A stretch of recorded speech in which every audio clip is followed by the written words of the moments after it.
No es el honor de un jurisconsulto, ni la gloria de un escritor.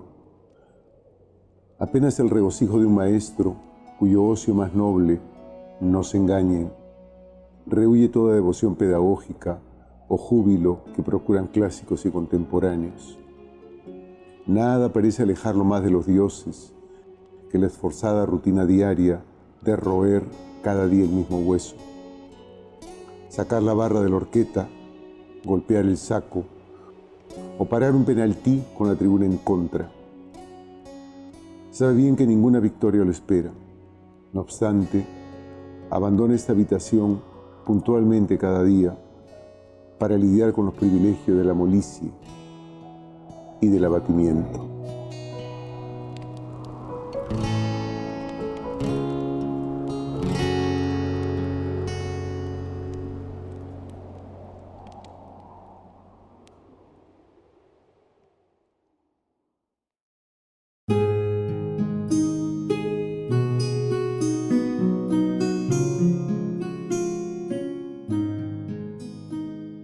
Creo que en esa primera etapa Jorge de alguna manera quería proponer un discurso poético que explorara, digamos, la realidad del Perú.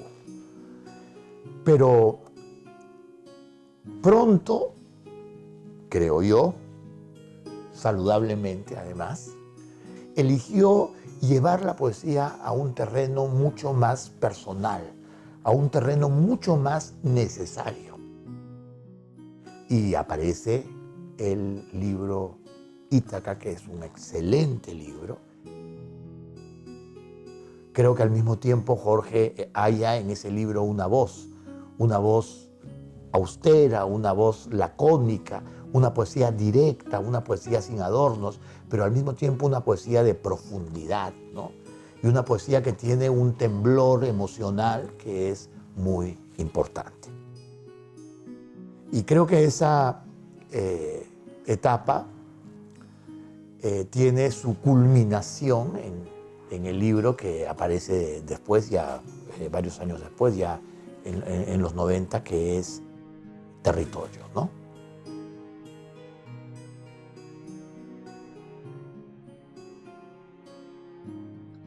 Mi sueño era ser periodista de izquierdas, ¿no? Me interesaba la escritura en ese sentido, más como un vehículo de comunicación y de revuelta. Vuelvo a la escritura lírica, digamos, y a la escritura literaria ya hacia mediados de los 70, cuando hago prácticamente una segunda carrera en San Marcos y me traslado a literatura. Recién tomo conciencia de que puedo dedicarme seriamente, o más que seriamente, responsablemente a la escritura. De modo que imagínate, para un joven que no llegaba a los 30 años y en 2-3 años obtiene 3 premios nacionales, era como para validar el oficio que yo estaba abrazando en ese momento de la literatura y la poesía. Probablemente eso me afirmó más en el ejercicio poético. Su poesía tiene que ver con su mundo, su visión del lenguaje sumamente cuidado y con una manera de vivir que creo que no ha dejado de estar en su poesía siempre, ¿no? Que es la soledad, el ámbito familiar, el mar, ¿no? La relación con el mar es muy importante. Él vivió en la punta prácticamente toda su vida antes, ¿no? de trasladarse ya, digamos, más hacia el centro de Lima. Eso yo también creo que influye en su mundo poético, porque es vivir en un espacio pequeño, pero abierto, ¿no? Pero abierto. Y eso de alguna forma está reflejado en su poesía también. Eso lo hace distinto a muchos otros poetas que tuvieron otro tipo de experiencias, ¿no? Entonces, eso hace que su mundo haya sido diferente.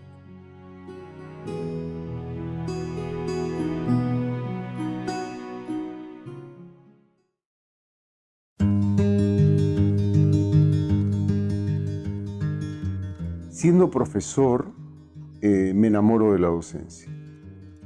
Descubro pronto, primero, que no quería ser como los profesores que yo había tenido en la escuela, sino más bien quería asemejarme a los profesores que empezaba a atender en la universidad.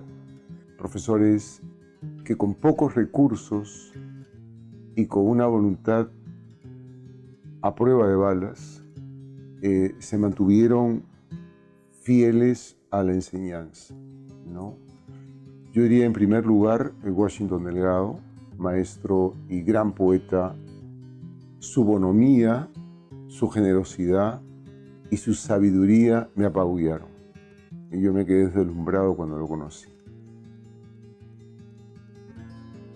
Y otro gran maestro, y que lo voy a conocer más adelante, ya iniciando la década del 80, es el inmenso pedagogo peruano Constantino Carballo, fundador, director y profesor del Colegio de los Reyes Rojos.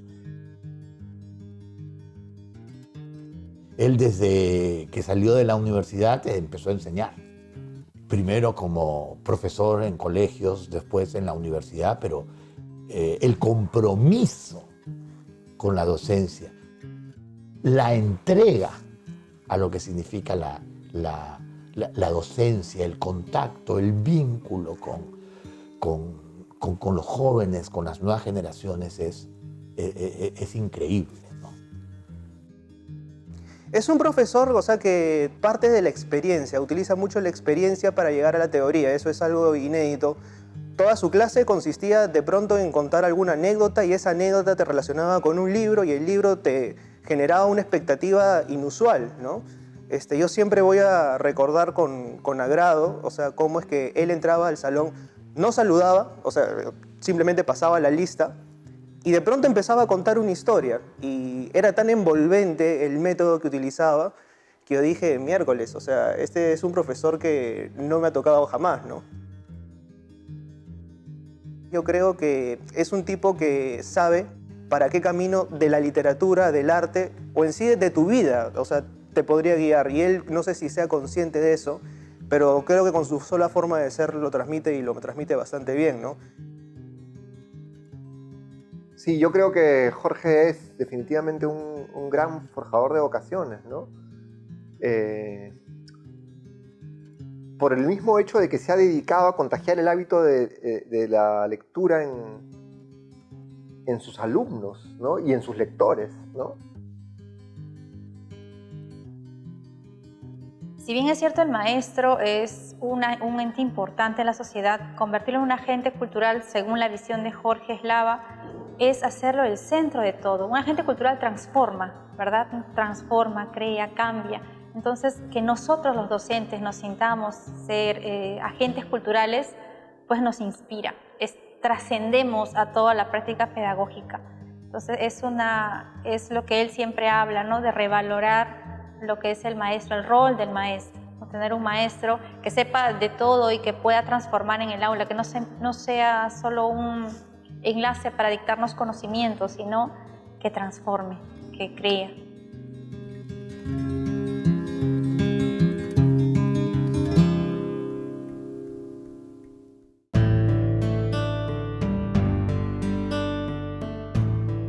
Yo viajo a España, mediados de los 80, y me quedo impactado del impulso editorial que tiene España, y sobre todo en el área infantil y juvenil. Para mí era una sorpresa encontrar en una librería un espacio destinado solo a literatura infantil y juvenil. Eso era impensable en el Perú. En el Perú encontrabas libros para niños simplemente de corte clásico.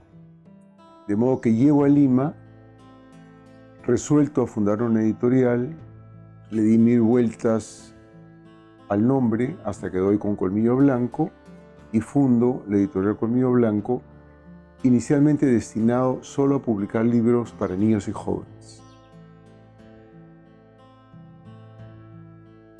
Es una labor muy importante porque además lo que hace es promover a otros escritores. Es una labor que yo encuentro muy generosa y que de alguna manera se aproxima también a la tradición de otro poeta que también fue editor, como Javier Solórzano. Pero pronto Colmillo se abrió a otras posibilidades, a otros caminos, a otros dominios. Y en ese momento Jorge se asoció, eso sucedió en el 87, justo después de conocerlo, en ese momento ya estaba en conversaciones, con el hijo de Washington Delgado. Y con el hijo de Washington Delgado fundaron una colección Astrolabio, en la que salieron libros muy importantes para la poesía peruana, ¿no? En ese momento.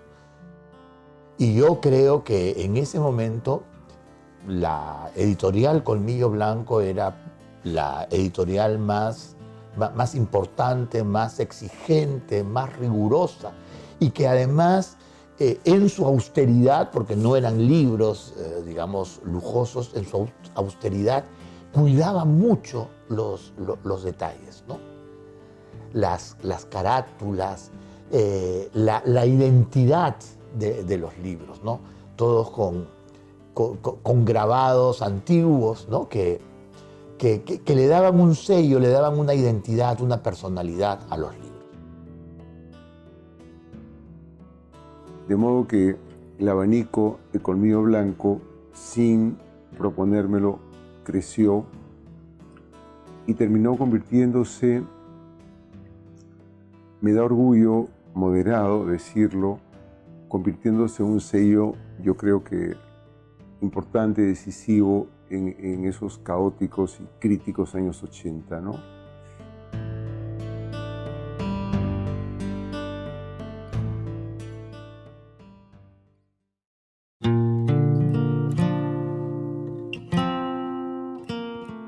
Cuando Jorge publica libros para niños, lo que hace, a mí me parece, o para adolescentes, lo que hace es buscar vías distintas de transmitir el amor por la lectura, ¿no? Y eso también lo hace con su poesía, ¿no? Y yo creo que, digamos, entre los múltiples méritos que puede tener su obra literaria, es que es uno de los autores que le da dignidad literaria o dignidad artística a la literatura infantil en el país, ¿no? Sus libros impactan realmente, impactan en el estudiante. Los dejan con la sensación de querer saber más, querer saber qué sigue, qué continúa. Les hace construir significado. Y los llevaba a trabajar y a emplear todas sus habilidades comunicativas para ejercer su competencia lectora. O sea, eso es algo rico en los chicos. Les amplía todo el horizonte.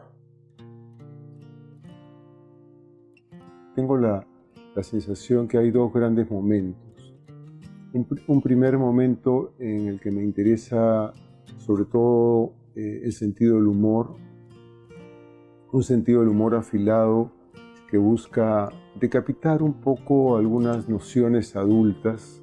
Sobre todo me molesta mucho la prepotencia adulta, el autoritarismo adulto, y utilizo muchos personajes familiares del entorno cercano a mí, ¿no?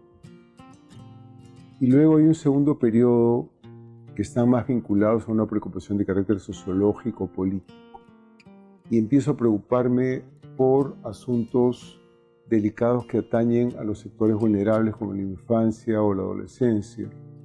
El abuso sexual, la deserción escolar, el informe de la Comisión de la Verdad, que soy un convencido de que eso debe difundirse en las escuelas.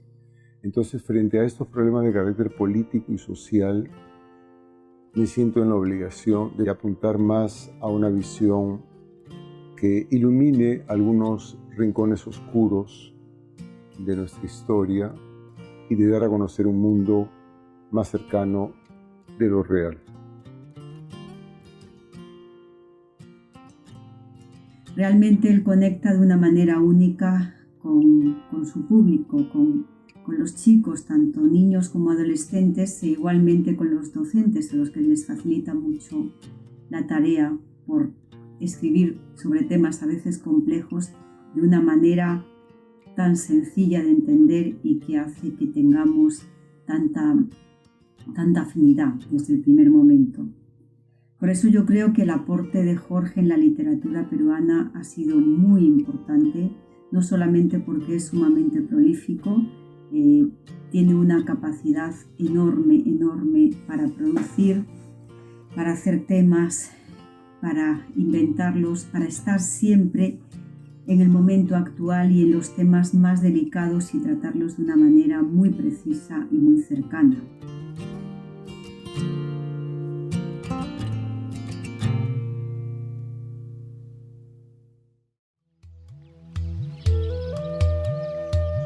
Es toda una vida dedicada a la literatura, a la escritura, a la docencia, a conquistar, digamos, un espacio para la literatura y la lectura en el Perú.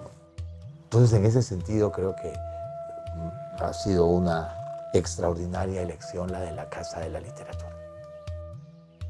Me parece que es un reconocimiento a al trabajo de alguien que se ha dedicado con gran rigor, con gran inteligencia y con amor a transmitir la pasión por la lectura.